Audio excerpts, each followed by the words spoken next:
Hi, everybody. Here to talk about a few things.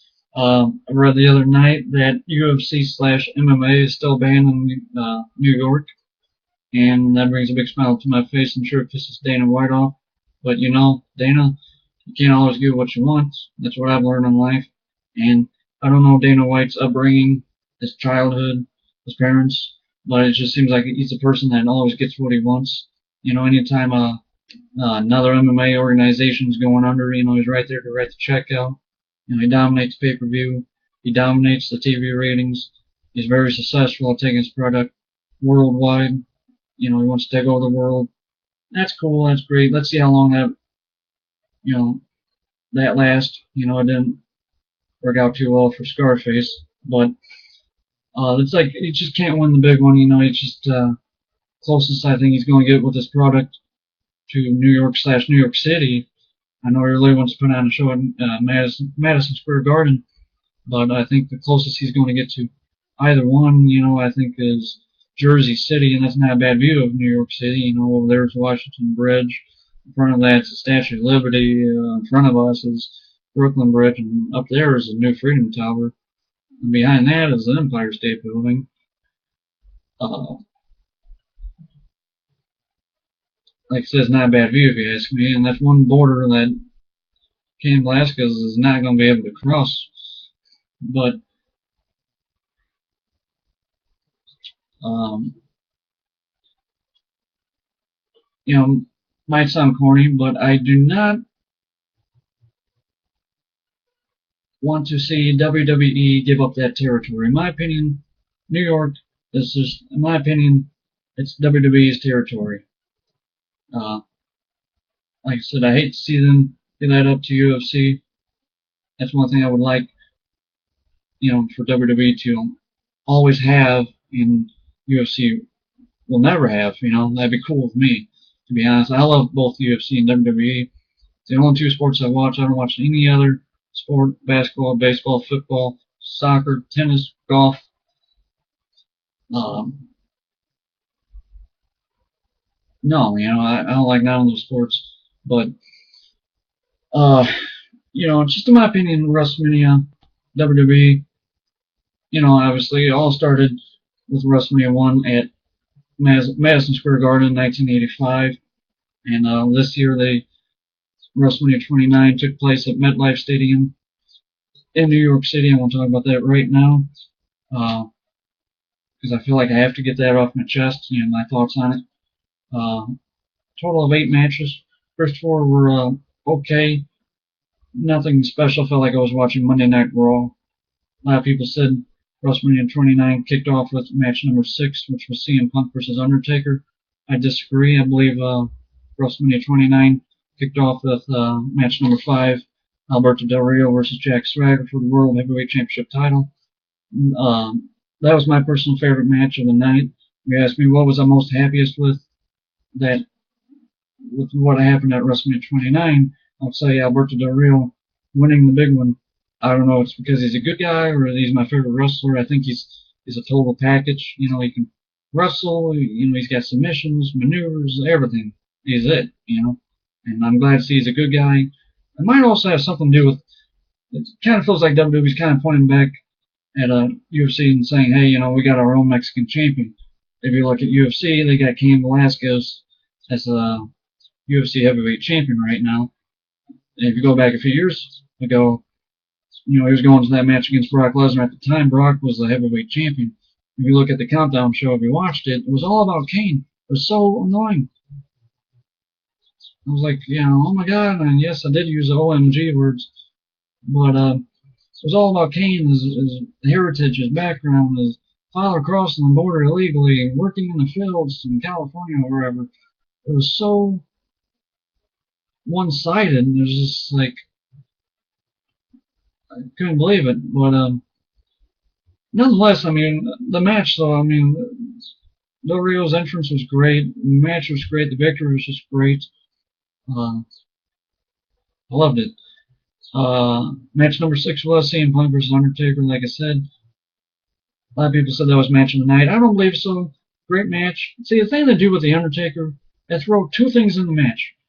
Or two things happened in this match at WrestleMania. It's going on for many years now. One is they drag the match on, and that's because, in my opinion, it's because of his age and his condition. You know, in my opinion, he's over the hill. I think he's got one more WrestleMania. It'd be nice to see him wrestle at WrestleMania 30. You know, it's the 30th anniversary. That's big. It's real big. And probably after that, you know, call it quits. But you know, I think they slowed the match down a lot because of his age and his condition. You know, he's been wrestling for over 20 years. I imagine he's got bum knees and other problems, you know, we don't know about or so. So I think they give him time to, you know, for his body to recover, you know. Uh, you know, if you're older, your body takes longer to recover. That's true. I have parents. I hear from them all the time. But the other thing that's thrown to the match, though, like, for example, like if you watch CM Punk versus Undertaker at WrestleMania 29, for example, Undertaker comes off the rope or so, hits CM Punk with a boot to the face. CM Punk goes down.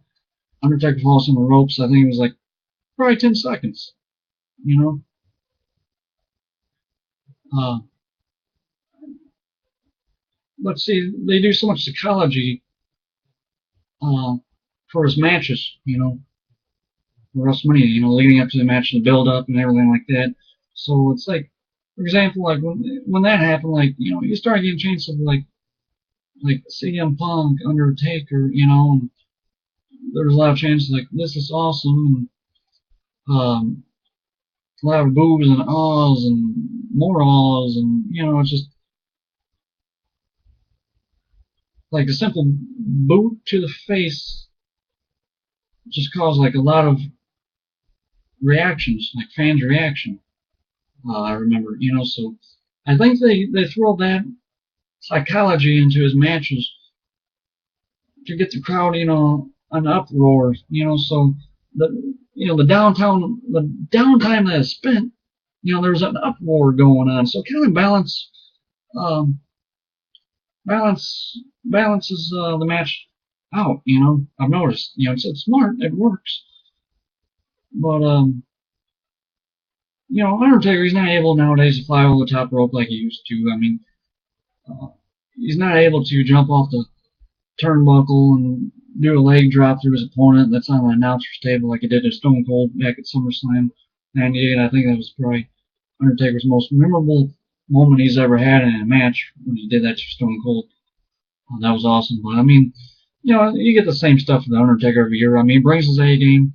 He puts on a great match, but it's always the same stuff, you know, psychology, downtime, maneuver, you know, always the same. But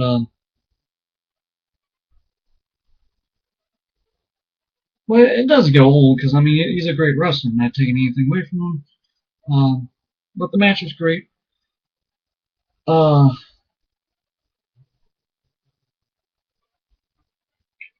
I know CM Punk busted his knee and uh, definitely showed the effects of it during the match, like especially towards the end. That's when it really happened.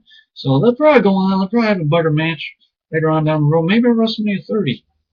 That's my guess on it. That's my take. But I don't know. Um, I don't know. You know. But that just seems like it's the pattern with the Undertaker recently for many years now.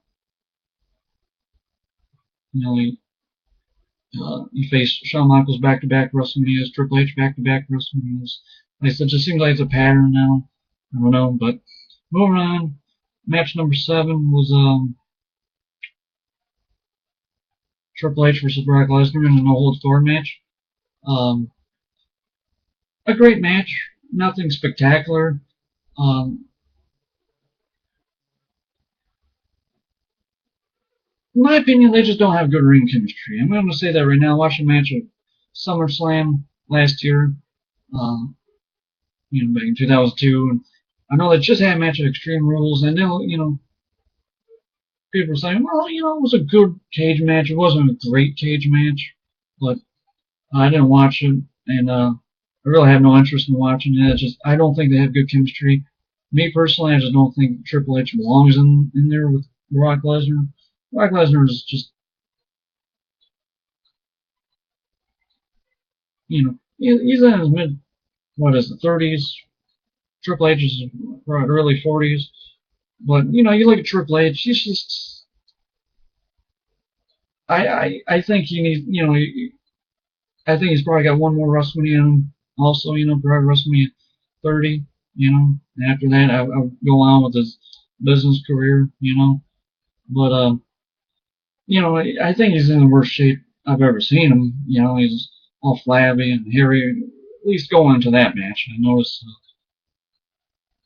he looked a little better recently, going into Extreme Rules or after Extreme Rules. Watched Monday Night Raw last night, and obviously, talking about the worst shape ever. I mean, I don't know what the whole deal was there, and fainting or whatever, or blacking out. I don't know, uh, but nonetheless, the match was great. I think uh, the thing that stood out in that match, I think the highlights of that match. I think the only good things that really happened in that match uh, was Triple H taking those spills on the outside. He was belly to belly suplex from Brock Lesnar onto the hard floor on the outside of the ring. Then Brock picked him back up, suplexed him through an announcer's table, picked him back up, and then suplexed him again onto the already broken table. Brutal stuff. And then um, as we probably all know, he ring entrance, he got sprayed with dry ice, and he ended up getting second-degree burns in his forearm and his stomach or so. And he took that like a man. Um, but I thought I thought I had no problem with Triple H winning. A lot of people were like, well, we knew he was like he's going to lose a big one at WrestleMania, like you know. But I had no problem with him winning. I thought the right person won only because of what happened to Triple H in that match. The whole thing started off bad with him, bad for him. Start off with being burned, second degree burns, and he took those big spills on the outside.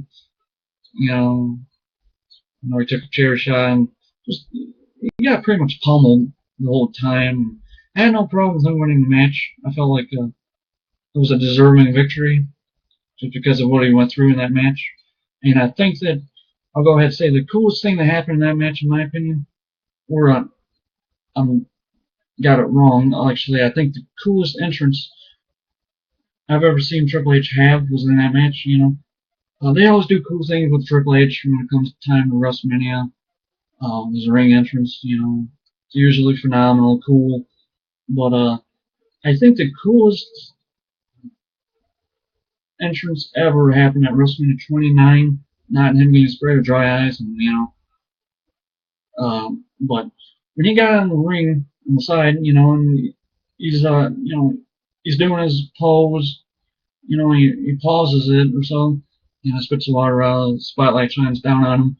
I don't know if anybody else noticed, but his hands were smoking, and even his head was like smoking. I don't know if that's from the dry ice or just from the water landing on him and cool air or something. But I thought that was so cool. I thought that was probably that's like the coolest uh, entrance I've ever seen in Triple H have. Just that moment I thought was awesome. Uh, yeah, I thought that was the coolest ring entrance just because of that moment. I thought that was pretty cool. But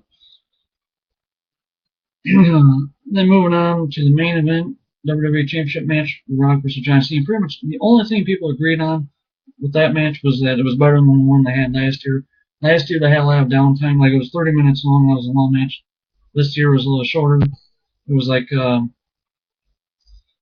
22, 23 minutes long. I think 22. But so it was more fast paced. Man, people trash this match like no tomorrow, but I actually think it was match of the night, to be honest. I really do. It wasn't my personal favorite match, but I do. I do think it was a match of the night. I think that I thought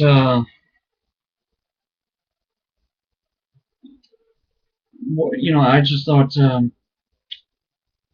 let's just have good ring chemistry. I think the build up was great.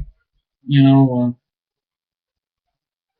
lot of people didn't like how they used their finishing maneuvers a lot on one another with so many kickouts and 1-2 counts. And I was okay with everything. It was all entertaining. I didn't get bored with the match. Um, like I know the match last year, they had a lot of downtime. In other words, like they would use like a headlock for a while or test of strength shades of one Ultimate Warrior and Hulk Hogan from WrestleMania 6. Uh, a lot of laying on the mat time. This year they did some of that, test of strength, headlock, but they didn't carry it on for too long. They didn't drag it on for too long. They stopped and went on and continued like so pretty quick. So I was okay with that. It wasn't too hard to watch. Um, they did just enough for the effect, but they moved on like they should have.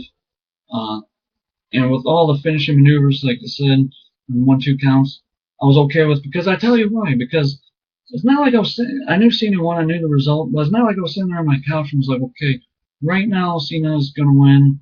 1, 2, 3 is over. No, for example, like Cena would hit The Rock with the AA attitude adjustment, and it'd be 1-2, and The Rock kicks out, and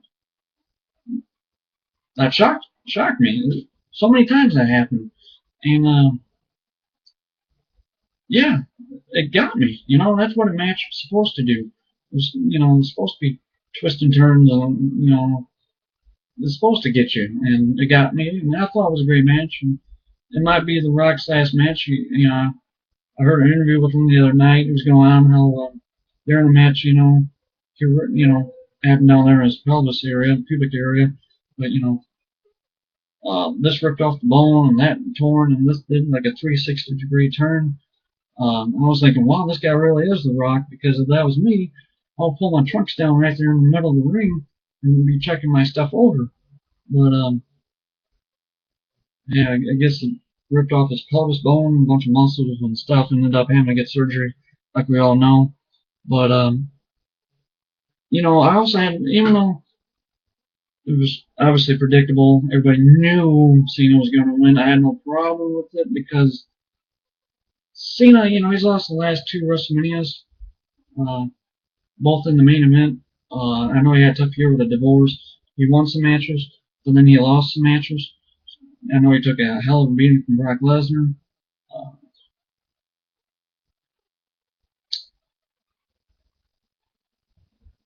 and I had no problem with John Cena winning, and at the same time, I had no problem with The Rock coming back and winning the title. And he was back for like 4 months there, wrestling straight. I had no problem with that. In my opinion, it's probably one of the greatest comebacks of all time. He's done so much for the company, and it was nice for them to give back to him. I like that. I can respect that. So I was happy. Plus, Rock won last year in the main event against John Cena, so it was only fair. I was cool with that whole scenario. I was cool with it. Uh, so 4 matches were okay. The other 4 were great. The pyro was great. The staging was awesome. It was great. Statue of Liberty, the bridge, Empire State Building. The crowd was great. The only thing I was disappointed in with WrestleMania 29, if you ask me what was I most disappointed in, would be P. Diddy's performance. And that's okay, because it's not a match anyway. But I felt like he should just came out and sung I'm Coming Home and Come With Me, which is known from the Godzilla movie from 98. Oldie, but a classic one. I think that should have been the other theme song for WrestleMania 29. But I think you should have just sung those 2 songs, because I felt like what we got was like a Super Bowl halftime show, like music performances.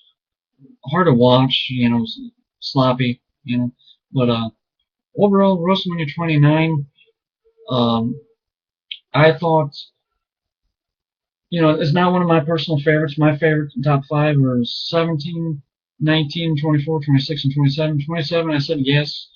A lot of people trash that one too, but if I had to sum up 27, it'd be pure wrestling, great matches. If I had to sum up WrestleMania 29, I would say gritty and personal. It seemed like there was just no time for BS. There was no diva pillow fights, no women matches. I liked that. I thought that was cool. There was also no backstage interviews. It was just like hardcore in your face. Here it is. This is what we have to offer you. Here it is. And I liked that. Uh,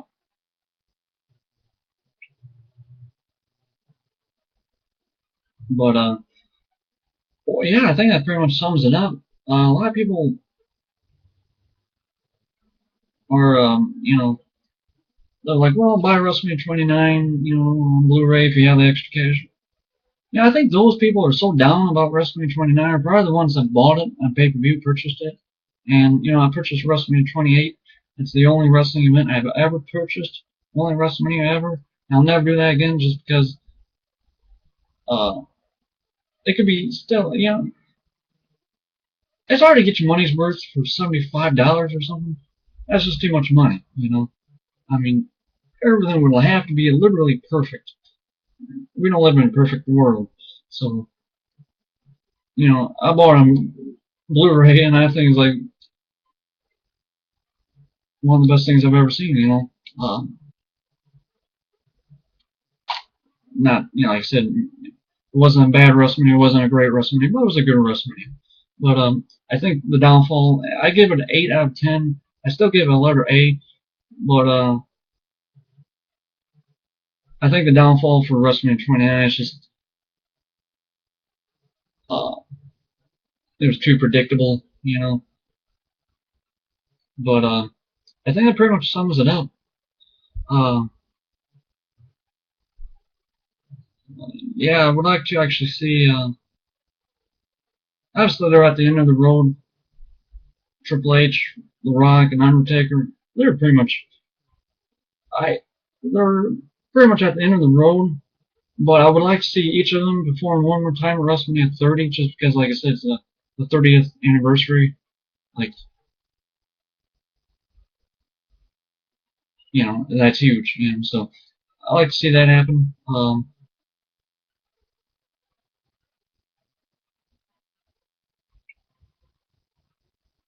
But like I said, I think that pretty much sums it up. One more thing I just want to mention, because I'm a huge fan of architect, you know, buildings and cars, and I'm just fascinated by what a man can build. Sorry, women.